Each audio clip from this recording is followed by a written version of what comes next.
الله ترتاح القلوب وتنزاح المتاعب والكروب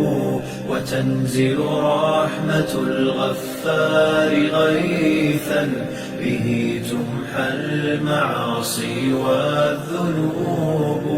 وتنفتح البصائر بعد غين فتنكشف الغياهب والغيوب